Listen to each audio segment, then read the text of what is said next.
Hello students, कैसे हैं आप बच्चों। आज हम एक नए चैप्टर की शुरुआत करने वाले हैं जिसका नाम है स्ट्रक्चरल ऑर्गेनाइजेशन इन एनिमल्स, जिसके अंदर हम बात करने वाले हैं टॉपिक की जिसका नाम है एनिमल टिश्यू। एनिमल टिश्यू के बारे में हम बात करेंगे सबसे पहले, और एनिमल टिश्यू के बारे में बात करने के बाद हम लोअर एनिमल्स की भी बात करेंगे। एनिमल टिश्यू तो प्लांट्स में भी होते हैं, लेकिन अगर टिश्यू जो एनिमल्स में है उनके बारे में हम इस चैप्टर में बात करेंगे, हम क्योंकि जूलॉजी वाले पोर्शन की बात कर रहे हैं बच्चों। तो what is tissue? A group of cells similar in origin, structure and function is called tissue. मतलब ग्रुप का एक ऐसा अगर हम बोलें सेल्स का एक ऐसा ग्रुप जिनका ऑरिजिन सेम हो, जिनका फंक्शन सेम हो, जिनकी स्ट्रक्चर भी सेम हो, उसको हम क्या बोलते हैं? टिश्यू बोलते हैं। In a tissue, cells may be dissimilar in structure and function, but they are always similar in origin. मतलब किसी टिश्यू को बनाने के लिए सेल्स का स्ट्रक्चर, फंक्शन और ऑरिजिन सेम होता है, लेकिन किसी टिश्यू में सेल्स की स्ट्रक्चर और फंक्शन डिफरेंट भी हो सकती है, लेकिन ऑरिजिन तो हमेशा सेम होना ही चाहिए। अगर किसी सेल्स का ऑरिजिन सेम नहीं है तो वो टिश्यू भी नहीं हो सकता।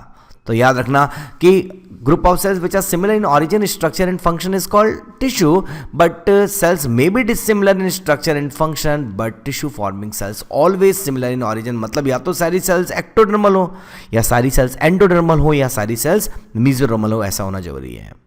एनिमल टिश्यू वर्ड बाइचेट ने दिया। एनग्रू ने सबसे पहले प्लांट्स के लिए प्लांट एनाटॉमी में इस टिश्यू टर्म को यूज किया, जो एनिमल से पहले यूज किया गया। And you know that what is histology? Histology is a study of tissue. Tissue की स्टडी को हम हिस्टोलॉजी बोलते हैं।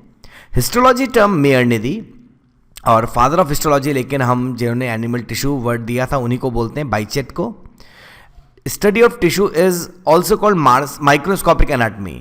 याद रखें, अगर किसी टिश्यू की इंटरनल स्ट्रक्चर की अगर हम बात करें तब जाके तो हमें उसके स्ट्रक्चर, फंक्शन और ओरिजिन की पता चलेगा। तो microscopic study of tissue is called microscopic anatomy, और इस माइक्रोस्कोपिक एनाटॉमी के फाउंडर हैं मार्सेलो मेलपिगी। ये वही मेलपिगी हैं जिनके नाम से मेलपिगन कॉर्पसल किडनी में बोलते हैं और मेलपिगन ट्यूबुल कॉकरोच में बोलते हैं। तो Marcello Malpighi is a founder of microscopic anatomy.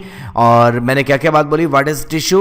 Group of cells which are similar in origin, structure and function. Origin, structure और फंक्शन में सिमिलर सेल्स का जो ग्रुप होता है उसको हम बोलते हैं टिश्यू। लेकिन किसी टिश्यू को बनाने वाली सेल्स स्ट्रक्चर, फंक्शन में डिफरेंट भी हो सकती हैं, लेकिन ऑरिजिन तो सेम होता ही है। ठीक है, और याद रखें एनिमल टिश्यू टर्म बाइचेट ने दिया, प्लांट्स के लिए एनग्रू ने, और study of tissues called histology. Histology term mayor ने दिया। फादर ऑफ हिस्टोलॉजी है बाइचेट, जबकि स्टडी ऑफ टिश्यू को क्या बोला जाता है? Microscopic anatomy. Founder of microscopic anatomy है मार्सेलो मेलपिगी। ठीक है बच्चों, चलिए अब हम बात करते हैं टिश्यू के बारे में, हम उसकी टाइप्स की। लेकिन आप इस डायग्राम में देख सकते हैं 4 तरह के tissue. First one is epithelial tissue, this is a connective tissue, ये मस्कुलर टिश्यू, और ये होगा नर्वस टिश्यू। तो बच्चों इस चैप्टर में हमें इन सब के बारे में डिटेल में बात करनी ही है। तो चलिए शुरुआत करते हैं। सबसे पहले 4 तरह के टिश्यू को थोड़ी बहुत इंफॉर्मेशन के अकॉर्डिंग कंपेयर करते हैं। सबसे पहले बात करते हैं टाइप्स ऑफ टिश्यू में। On the location function the animal tissue are classified into 4 type. Location और फंक्शन के अकॉर्डिंग जो हमारे 4 तरह के टिश्यू होते हैं, एक होता है एपिथेलियल टिश्यू, शॉर्ट में आप इसे ईटी बोलेंगे। Connective tissue CT, muscular tissue MT, and nervous tissue बोला जाएगा एनटी। तो 4 तरह के टिश्यू हैं, epithelial, connective, muscular and nervous tissue. इनमें से याद रखें एपिथेलियल टिश्यू ऑरिजिन में एक्टोडर्मल भी होता है, एंडोडर्मल भी होता है, मेसोडर्मल भी होता है, जबकि कनेक्टिव टिश्यू मेसोडर्मल है, मस्कुलर टिश्यू भी मेसोडर्मल है, और नर्वस टिश्यू होता है ectodermal. Epithelial tissue ectodermal, endodermal, mesodermal तीनों। आप बोलेंगे सर अभी आपने थोड़ी देर पहले तो बोला था कि एपिथेलियल टिश्यू जो होता है वो उसका कोई भी टिश्यू उसका ओरिजिन सेम होना चाहिए, और अभी आपने एपिथेलियल टिश्यू में तीनों ओरिजिन लिख दिए। तो ये तो दोनों बातें एक दूसरे के अपोजिट हुई। नहीं बच्चों, एक्चुअली होता क्या, एपिथेलियल टिश्यू जो होता है उसका ओरिजिन सेम होता है एक जगह पर। जैसे अगर एपिथेलियल टिश्यू हमारी स्किन पे प्रेजेंट है तो वो ओरिजिन में एक्टोडर्मल है। अगर एपिथेलियल टिश्यू हमारी ब्लड वेसल्स में प्रेजेंट है तो वो ओरिजिन में एंडोडर्मल है, या एलिमेंट्री कनाल में है तो वो ओरिजिन में एंडोडर्मल है। हमारी सीलोम की कवरिंग में अगर एपिथेलियल टिश्यू है, सीलोम में आपको बता चुका हूँ, fluid filled cavity which is completely lined by mesoderm is called coelom. तो सीलोमिक कवरिंग के अंदर है तो उसको हम क्या बोलेंगे? वो कैसा ओरिजिन में? मेसोडर्मल है। तो एपिथेलियल टिश्यू एक्टोडर्मल भी हो सकता है, एंडोडर्मल भी मिल सकता है, मेसोडर्मल भी हो सकता है, लेकिन एक जगह तीनों नहीं मिलेगा। अलग अलग पार्ट में अलग अलग तरह का ओरिजिन हमें देखने को मिल सकता है। तो याद रखें epithelial tissue ectodermal, endodermal, mesodermal तीनों हो सकता है। ऐसे क्वेश्चन आएगा कि विच of the following tissue originate from all 3 primary germ layer, तो वह है epithelial tissue. Connective tissue mesodermal होगा, मस्कुलर टिश्यू भी मेसोडर्मल होगा, जबकि नर्वस टिश्यू होगा एक्टोडर्मल। एपिथेलियल टिश्यू देता क्या है? Protection, secretion and absorption. ये रहा देखिए एक एपिथेलियल टिश्यू। एपिथेलियल टिश्यू के नीचे होती है एक मेम्ब्रेन जिसको हम बोलते हैं बेसमेंट मेम्ब्रेन, और उसके नीचे होता है कनेक्टिव टिश्यू। हम बात करेंगे एपिथेलियल टिश्यू की डिटेल में। लेकिन एपिथेलियल टिश्यू जब मल्टी लेयर हो जाता है तो वो देगा प्रोटेक्शन, अदरवाइज ग्लैंड्स में मिलेगा तो क्या देगा? सिक्रीशन, और अगर एलिमेंट्री कैनाल में है तो ये रिलेटेड होगा विद एब्जॉर्प्शन, और अगर पीसीटी में है तो रिलेटेड होगा विद रीएब्जॉर्प्शन। ठीक है, तो epithelial tissue is related with protection, secretion and absorption. आगे टाइप्स के अकॉर्डिंग हम और बात करेंगे डिटेल में। कनेक्टिव टिश्यू, अगर मैं बोलूं कि हमारा स्केलेटन कनेक्टिव टिश्यू है तो कनेक्टिव टिश्यू का फंक्शन क्या हुआ? सपोर्ट। अगर मैं बोलता हूं tendon and ligament is a connective tissue, तो वो क्या हुआ फंक्शन? कनेक्शन या बाइंडिंग। ठीक है, स्टोरेज का फंक्शन एडिपोज टिश्यू जो है वो क्या? कनेक्टिव टिश्यू, तो वो क्या हुआ? स्टोरेज, फैट को स्टोर कर रहा है। प्रोटेक्शन ये भी दे रहा है, और बच्चों साथ के साथ circulation, because blood lymph is a connective tissue, तो ये सर्कुलेशन से रिलेटेड कनेक्टिव टिश्यू है। मस्कुलर टिश्यू मेसोडर्मल होगा। आप देख सकते हैं इस डायग्राम में, ये रहा कनेक्टिव टिश्यू, इसमें बहुत सारे फाइबर्स हैं। इसका मतलब ये किससे रिलेटेड होता है? ये support, binding, storage, protection, circulation से रिलेटेड है। Muscular tissue contraction and movement से रिलेटेड होता है, ये मेसोडर्मल होता है। जबकि नर्वस टिश्यू आप डायग्राम में देख सकते हैं जिसमें न्यूरॉन और न्यूरोग्लियल सेल्स, सपोर्टिंग सेल्स दिख रही हैं आपको, जो एक्टोडर्मल है ओरिजिन में, जो कंडक्शन एंड कंट्रोल से रिलेटेड टिश्यू है। तो कंडक्शन कंट्रोल से रिलेटेड होगा आपका नर्वस टिश्यू। चलिए, तो अब हम शुरुआत करते हैं पहले टिश्यू की, फर्स्ट टाइप ऑफ टिश्यू जिसका नाम है एपिथेलियल टिश्यू। ठीक है बच्चों, तो शुरुआत करते हैं हमारा पहला टिश्यू जिसका नाम है ईटी। ईटी का मतलब epithelial tissue. What is the mean of epithelium? Epithelial tissue में एपी वर्ड का मतलब होता है अपॉन, और थीलियम वर्ड का मतलब होता है ग्रोथ। मतलब एपिथेलियम अपॉन ग्रोथ, मतलब ऐसा टिश्यू जो दूसरे टिश्यू पे ग्रो करता है उसको हम बोलते हैं एपिथेलियल टिश्यू। समझिएगा बच्चों। अगर हम बात करें, सबसे पहले ये हम बना देते हैं एक कनेक्टिव टिश्यू। तो इस कनेक्टिव टिश्यू के ऊपर होता है कौन सा टिश्यू? Epithelial tissue. इसके ऊपर हम बना देते हैं, ये रहा एपिथेलियल टिश्यू, ये रही एपिथेलियल सेल्स। ये एपिथेलियल सेल्स मैंने बना दी हैं, ये एपिथेलियल टिश्यू है। तो ये रहा एपिथेलियल टिश्यू, ये रहा कनेक्टिव टिश्यू। तो याद रखें epithelial tissue always grow upon connective tissue. तो पहली बात तो ये समझ में आती है कि एपिथेलियल टिश्यू हमेशा कनेक्टिव टिश्यू पे ग्रो करता है। लेकिन साथ के साथ एक क्वेश्चन आ जाता है कि sir epithelial tissue connective tissue पे ग्रो क्यों करता है? क्योंकि एपिथेलियल टिश्यू की सेल्स एक दूसरे से बहुत ही कॉम्पैक्टली पैक्ड होती हैं, और एक दूसरे से कॉम्पैक्टली पैक्ड होने की वजह से इसमें ब्लड वेसल्स एंटर नहीं कर पाती। और अगर इसमें ब्लड वेसल्स एंटर नहीं कर पाती तो भाई इसको न्यूट्रिशन कहाँ से मिलेगा? इसीलिए epithelial tissue depends upon connective tissue for nourishment. तो याद रखें एपिथेलियल टिश्यू की सेल्स एक दूसरे से कॉम्पैक्टली पैक्ड होती हैं, जिसकी वजह से इसमें ब्लड वेसल्स एंटर नहीं कर पाती, और अगर ब्लड वेसल्स एंटर नहीं कर पाती तो इसे न्यूट्रिशन के लिए डिपेंड करना पड़ता है अपने अंडरलाइंग कनेक्टिव टिश्यू पे। इसलिए epithelial tissue always grow upon connective tissue.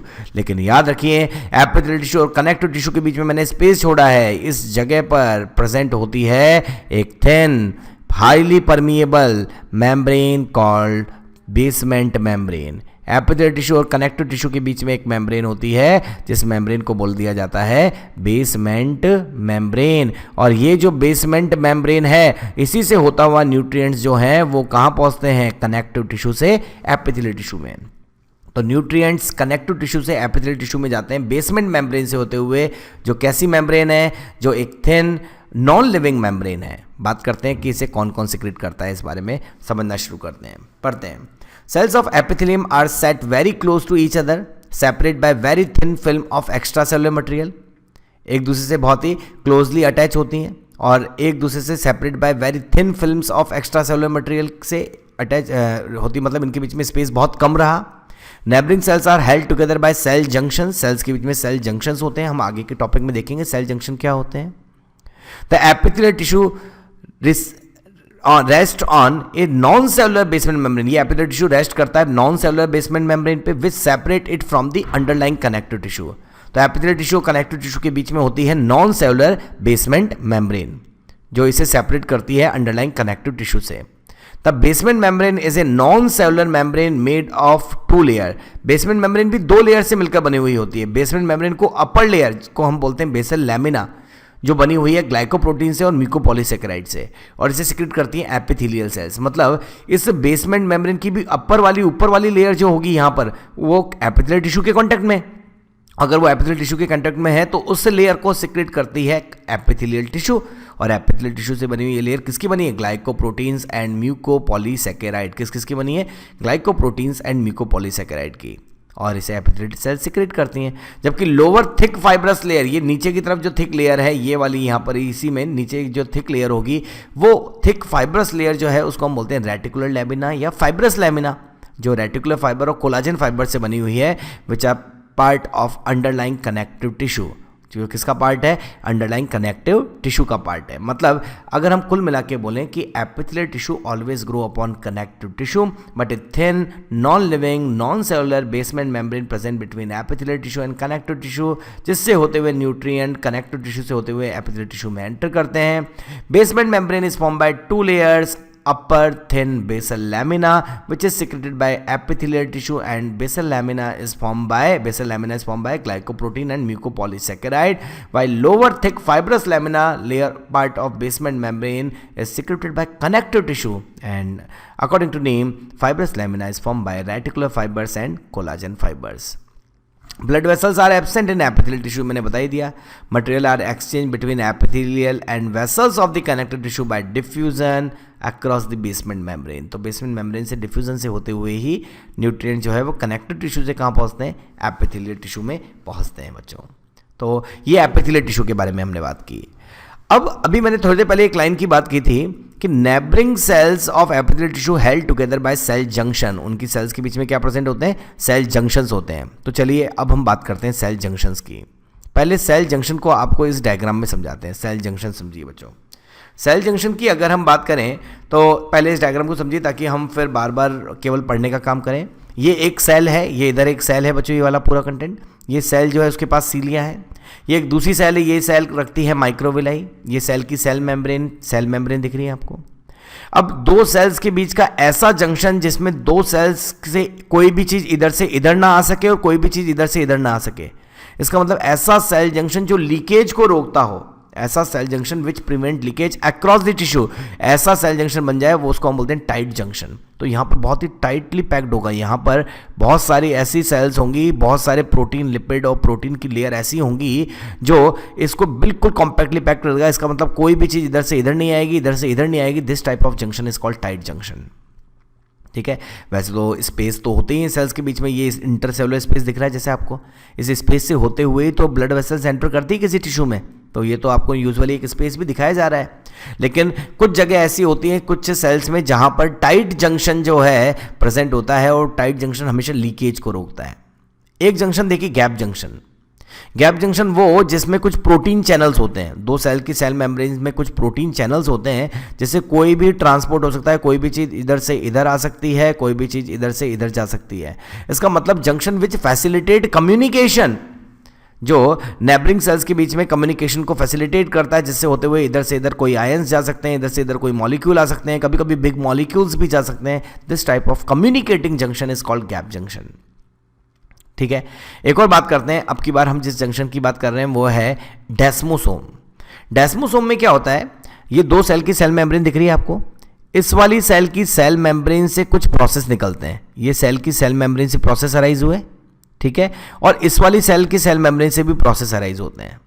और ये प्रोसेस एक दूसरे को क्या करते हैं? अटैच करते हैं. They are intercellular proteins. ये बीच में इंटरसेलुलर प्रोटीन आ गए. दो इधर से कुछ सेल मेम्ब्रेन से निकल रहे हैं, इससे निकल रहे हैं. और इससे जो इंटरसेलुलर प्रोटीन निकल रहे हैं वो पीछे की तरफ कुछ फाइब्रिल्स बना रहे हैं. जो पीछे की तरफ फाइब्रिल्स बना रहे हैं उनको हम क्या बोल रहे हैं? टोनोफाइब्रिल. देखिए पीछे की तरफ जो फाइब्रिल्स बन रहे हैं वो कौन से फाइब्रिल हैं? टोनोफाइब्रिल. ये प्रोटीन प्लेट बनती है. सेल मेम्ब्रेन पे एक प्रोटीन प्लेट का फॉर्मेशन होता है. पहले तो जो बीच में स्पेस है वहाँ पर तो आ जाते हैं इंटरसेलुलर प्रोटीन, लेकिन अंदर की तरफ बनती है एक प्रोटीन प्लेट, और प्रोटीन प्लेट से निकलते हैं टोनोफिब्रिल्स. और ये टोनोफिब्रिल्स जो होते हैं, स्मॉल फिब्रिल्स जो होते हैं, ये अपने अपनी तरफ के सेल के साइटोप्लाज्म में एम्बेडेड हो जाते हैं, जिसकी वजह से इस सेल को इसने पूरी तरह से पकड़ लिया है, इसने इसको इसके पकड़ लिया है, सेल साइटोप्लाज्म में एम्बेडेड हो गया है, और बीच में ये इंटरसेलुलर प्रोटीन एक दूसरे से जुड़ गए हैं. This type of cell junction which work as a cementing layer. बहुत अच्छे से याद रखें एक वर्ड, जो सीमेंट की तरह वर्क करता है, सीमेंटिंग लेयर की तरह वर्क करता है, उसको हम बोलते हैं डेस्मोसोम. और जो फैसिलिटेट करे कम्युनिकेशन वो गैप जंक्शन, जो लीकेज को रोके वो प्रिवेंट लीकेज वो टाइट जंक्शन। ये 3 वर्ड याद रखें, एनसीईआरटी के वर्ड हैं। तो जो लीकेज को रोकता है वो टाइट जंक्शन होता है, जो फैसिलिटेट करता है कम्युनिकेशन को वो गैप जंक्शन होता है, और जो सीमेंट की तरह वर्क करता है वो डेस्मोसोम होता है। कुछ और सेल में इंटरडिजिटेशन के भी होते हैं, जैसे एक सेल की सेल मेम्ब्रेन है वो कुछ ऐसे प्रोसेस निकले हुए हैं उसमें, ये एक दूसरे सेल की सेल मेम्ब्रेन है उसमें कुछ ऐसे प्रोसेस निकले हुए हैं, और ये जो प्रोसेस निकले हुए हैं वो दोनों प्रोसेस एक दूसरे में इंटरफिटेड है। ये एक सेल हो गई और ये दूसरी सेल हो गई, ये 2 सेल हमने बना दी। तो दोनों के जो प्रोसेस हैं सेल मेम्ब्रेन में कुछ ऐसे प्रोसेस होते हैं जो एक दूसरे में इंटरफिटेड होते हैं। These process are called interdigitation. तो इंटरफिटिंग प्रोसेसेस जो होते हैं उनको हम बोलते हैं इंटरडिजिटेशन। देखिए ये इंटरडिजिटेशन, इससे एक प्रोसेस निकला, ये इधर जा रहा है, ये इससे प्रोसेस निकला, ये इंटरफिटेड प्रोसेस होते हैं। ठीक है, इसको हम बोलते हैं इंटरडिजिटेशन। ऐसा भी देखने को मिलता है जो एडेरिंग में हेल्प करता है। ठीक है, कुछ जगह हमें इंटरसेलुलर ब्रिजेस भी देखने को मिलते हैं, जैसे यहाँ से सेल से ऐसे ब्रिज निकल गया, ये इससे एक ब्रिज आ गया, ये तो इनके बीच में ब्रिज बन जाए, कम्युनिकेशन ना हो, केवल ब्रिज बन जाए। ठीक है, जैसे एक सेल ये है, एक सेल ये है, इस सेल से अगर हम बात करें, इस सेल से ऐसे आउटग्रोथ निकलती है। ठीक है, इस सेल से ये आउटग्रोथ निकलती है और ये दोनों आउटग्रोथ ऐसे एक दूसरे से जुड़ जाती है, तो क्या बन जाता है, एक ब्रिज बन जाता है। तो ये हो जाता है इंटरसेलुलर ब्रिजेस। तो ये भी सेल जंक्शन में ही आता है बच्चों। तो हमने अब आपको बहुत सारे सेल जंक्शन बता दिए, और मेनली सेल जंक्शन हमें एपिथेलियल सेल्स में देखने को मिलते हैं। तो बात करते हैं बच्चों, अगर हम बात करें टाइप्स ऑफ टिश्यू की हमने बात की, उसके बाद एपिथेलियल टिश्यू आपको स्टार्ट किया, और एपिथेलियल टिश्यू पता चला कि एपिथेलियल टिश्यू कनेक्टिव टिश्यू पे ग्रो करता है और उन दोनों के बीच में होती है बेसमेंट मेम्ब्रेन। बेसमेंट मेम्ब्रेन की क्वालिटी बताई गई, और हमें पता चला कि एपिथेलियल टिश्यू की सेल्स एक दूसरे से मेनली अटैच होती है, किसके हेल्प से, सेल जंक्शन, जो आपको अभी समझाए गए। तो चलिए इन सेल जंक्शंस के बारे में पढ़ना शुरू करते हैं। ठीक है बच्चों, तो सेल जंक्शन अभी आपको जो समझाया गया उसको पढ़ते हैं। Specialised junction between epithelial cells, epithelial cells के बीच में स्पेशलाइज्ड टाइप के जंक्शन होते हैं to provide mechanical support for the tissue plasma membrane. भाई सबसे पहले पर्पस तो देखें कि मैं अगर सिंपल वे में इसको बोलूं कि ये एक स्ट्रक्चरल एंड फंक्शनल लिंक की तरह वर्क करते हैं। 2 सेल्स के बीच में स्ट्रक्चरल एंड फंक्शनल लिंक की तरह वर्क करते हैं सेल जंक्शंस। और specialise junction between epithelial cells में क्या करते हैं, to provide mechanical support for the tissue plasma membrane of adjacent epithelial cells modified to form structure called intercellular junctions. तो चलिए पढ़ना शुरू करते हैं। जो सबसे पहले मैंने आपको समझाया है टाइट जंक्शन, जिसको बोला जाता है जोनुला ऑक्लूडेंस। टाइट जंक्शन को क्या बोला जाता है, जोनुला ऑक्लूडेंस। तो सबसे पहले इस टाइट जंक्शन की बात कर लेते हैं। जोनुला ऑक्लूडेंस या ऑक्लूडिंग जंक्शन जो होता है, help to prevent substance from leaking across the tissue. एक टिश्यू से लीक होने से, लीकेज होने से रोकने वाला जंक्शन जो है वो है tight junction. Plasma membrane in the apical part become tightly packed together और आर इवन फ्यूज्ड। तो 2 सेल्स की सेल मेम्ब्रेन एक दूसरे से बहुत टाइटली पैक्ड होती है, बिल्कुल ऐसा लगता है एक दूसरे से टाइटली फ्यूज्ड है। इस तरह के जंक्शन को बोलते हैं टाइट जंक्शन और जोनुला ऑक्लूडेंस। नेक्स्ट आता है इंटरडिजिटेशन। अभी मैंने आपको समझाया इंटरडिजिटेशन क्या होता है। इंटरडिजिटेशन में सेल से इस तरह के डिजिट अराइज होती हैं, डिजिट लाइक स्ट्रक्चर अराइज होती हैं, और दूसरी सेल की सेल मेम्ब्रेन जो है वो इसमें इंटरफिटेड होती हैं, बिल्कुल इस तरह से फिटेड होती हैं। तो ये हो जाता है इंटरडिजिटेशन। देखिए these are interfitting finger like process of the cell membrane of the adjacent cell. तो ये एडेरिंग जंक्शन है, एडेशन में हेल्प करती हैं। नेक्स्ट आता है इंटरसेलुलर ब्रिजेस। इसमें क्या होता है, अभी मैंने समझाया था, फिर से समझाते हैं। इसमें क्या होता है, ये एक सेल है, ये एक दूसरी सेल है, और इस सेल से कुछ प्रोसेस अराइज हुए, इस सेल से भी कुछ प्रोसेस अराइज होंगे, और ये प्रोसेस एक दूसरे से जुड़े तो एक ब्रिज बन गया। देखिए बीच में, this is called intercellular bridges. ठीक है, तो पढ़ते हैं। These are minute projection that arise from adjacent membrane. Adjacent membrane से माइन्यूट प्रोजेक्शन अराइज होते हैं, जिसको हम बोलते हैं intercellular bridges. They make contact with one another. तो कॉन्टैक्ट में, एडेरिंग में। तो इसका मतलब interdigitation and intercellular bridges both are adhering junction. दोनों ही एडेरिंग जंक्शन में आते हैं। क्लियर होती बात? ठीक है, तो एक तो हमने पढ़ा टाइट जंक्शन जो लीकेज को रोकता है। दो और जंक्शन पढ़े, इंटरडिजिटेशन और इंटरसेलुलर ब्रिजेस, जो एडेशन में हेल्प करते हैं, एडेरिंग में हेल्प करते हैं। अब आता है गैप जंक्शन। सीधा सीधा मैं बोलूं कि ये एक कम्युनिकेटिंग जंक्शन है। कम्युनिकेटिंग जंक्शन वो जो कम्युनिकेशन में हेल्प करता है। और कम्युनिकेशन में कैसे हेल्प करता है, 2 सेल की सेल मेम्ब्रेन के बीच में कुछ प्रोटीन चैनल्स बन जाते हैं, जिसकी हेल्प से कोई भी सब्सटेंस एक साइटोप्लाज्म कंटिन्यू हो जाता है, इधर से इधर ट्रांसपोर्ट हो सकता है। इस तरह के जंक्शन को, स्पेशल जंक्शन को हम बोल सकते हैं गैप जंक्शन। तो गैप जंक्शन की अगर बात की जाए, facilitate the cells to communicate with each other by connecting the cytoplasm of adjoining cells. Facilitate the cells to communicate with each other by connecting the cytoplasm of adjoining cells. दो cells के cytoplasm को जोड़ देता है, क्योंकि protein channels बन जाते हैं जिनको बोलते हैं कॉनेक्शंस। एंड ये किस में हेल्प करेगा? For rapid transfer of ions, small molecule, और कभी कभी इनसे होते हुए बिग मॉलिक्यूल्स का भी ट्रांसपोर्ट हो सकता है। तो ऐसा जंक्शन जो फैसिलिटेट करता है कम्युनिकेशन को, दो सेल्स के साइटोप्लाज्म को जोड़ता है और कुछ आयंस के, स्मॉल मॉलिक्यूल्स के और कभी कभी बिग मॉलिक्यूल्स के ट्रांसपोर्ट से रिलेटेड होता है, जिसको बोला जाता है कौन सा जंक्शन? Gap junction. सही बात है बच्चों। और पढ़ते हैं बच्चों जंक्शंस के बारे में। नेक्स्ट आता है इंटरमीडिएट जंक्शन और एक आएगा डेस्मोसोम। दोनों जंक्शन लगभग एक जैसे हैं, लेकिन थोड़ा थोड़ा डिफरेंस भी है। समझिएगा बच्चों, दो सेल हैं, उनके बीच में किस तरह का जंक्शन है समझने की कोशिश करते हैं।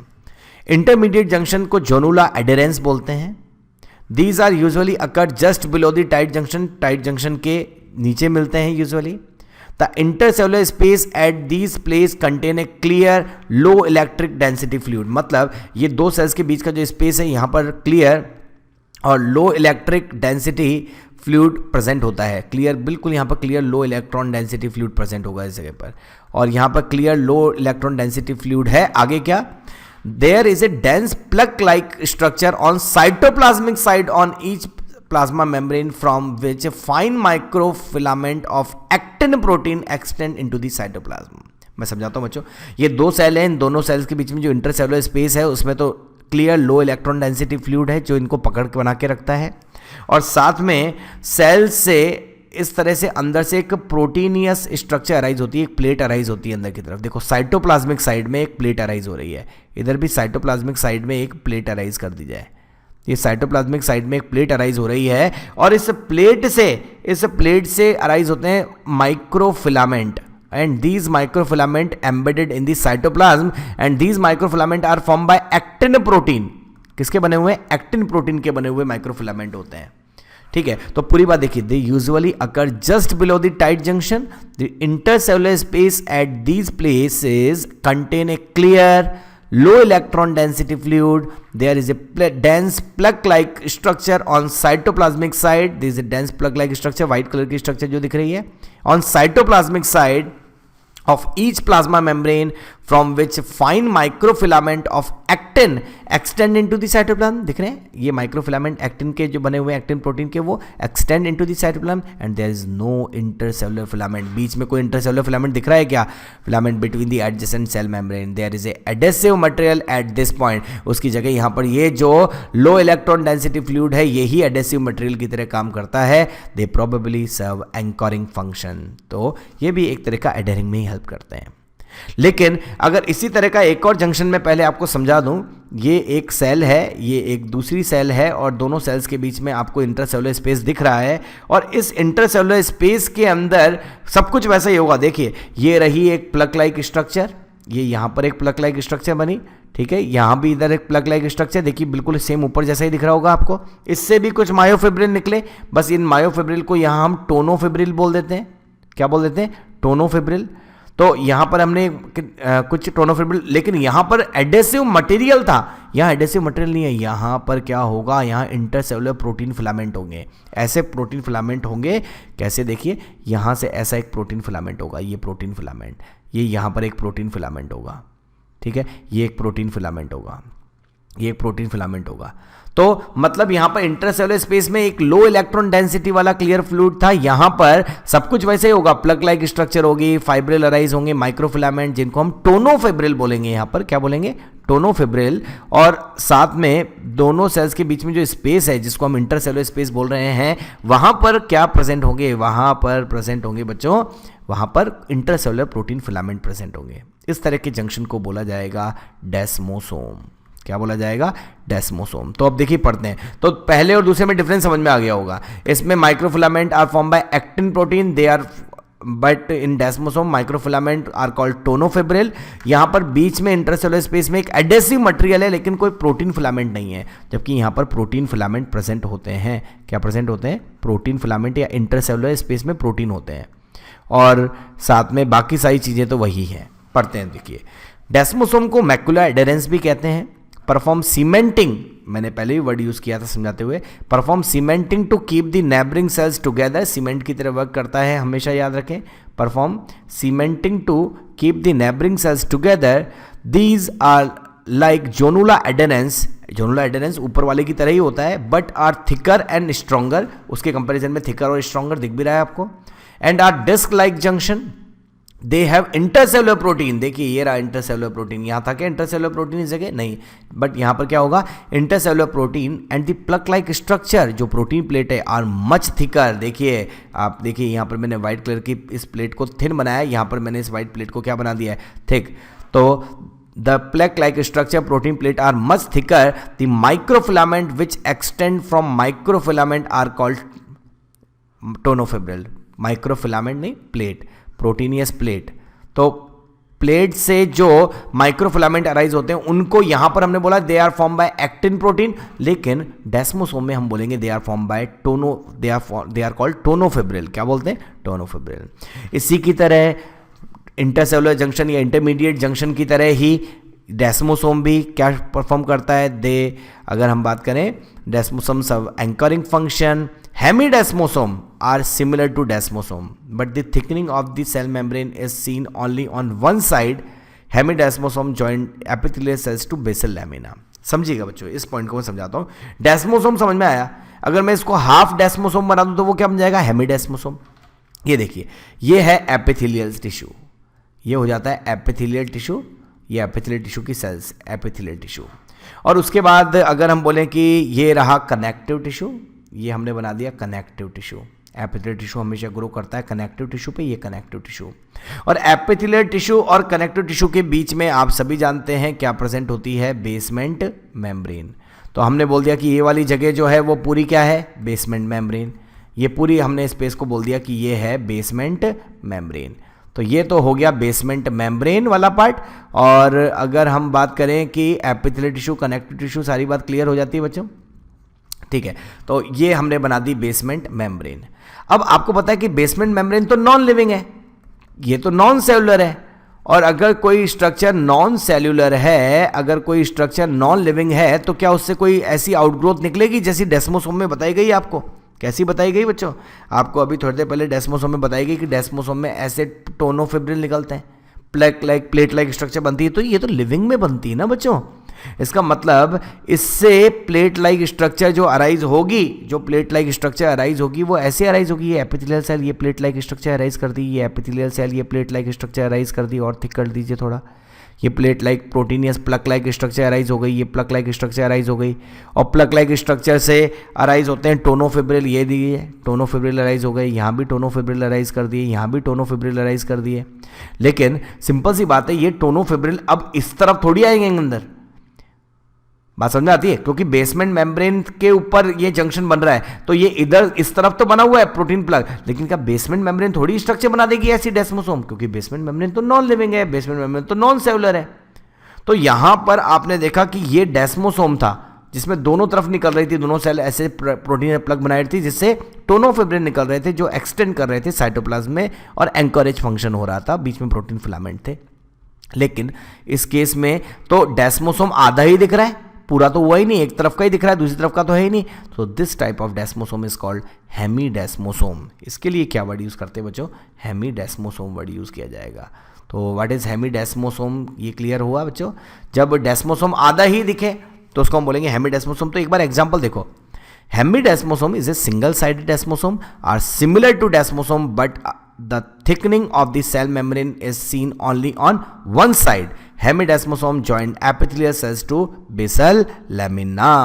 तो बच्चों आज हमने क्या क्या बात की है? आज हमने चैप्टर स्टार्ट किया हमारा एनिमल टिश्यू, जिसके इंट्रोडक्शन में सबसे पहले तो आपको बताया गया व्हाट इज टिश्यू, टिश्यू से रिलेटेड जितने साइंटिस्ट हैं उन सबके नाम बताए गए।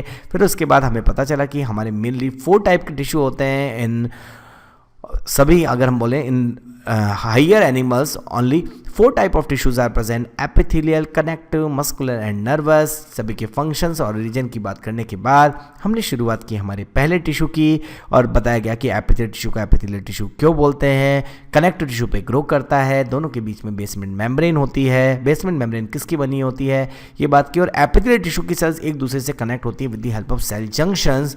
तो हमने बात की फिर नए टॉपिक की जिसका नाम था सेल जंक्शन।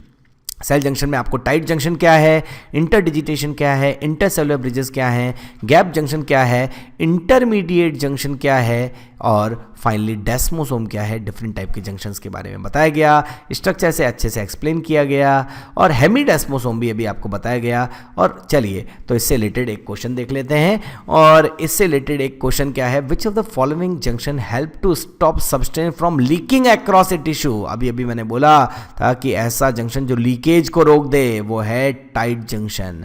तो एडेरिंग जंक्शन अटैचमेंट में हेल्प करता है, गैप जंक्शन कम्युनिकेशन में हेल्प करता है, लेकिन एडेरिंग जंक्शन तो है हमारा अगर हम बात करें, लेकिन हमारा लीकेज को रोकने वाला जंक्शन कौन सा है, टाइट जंक्शन। तो इसका आंसर हो जाएगा टाइट जंक्शन। तो आज के लेक्चर में हमने एपिथेलियल टिश्यू के जनरल इंट्रोडक्शन की बात की है और सेल जंक्शन की बात की है बच्चों।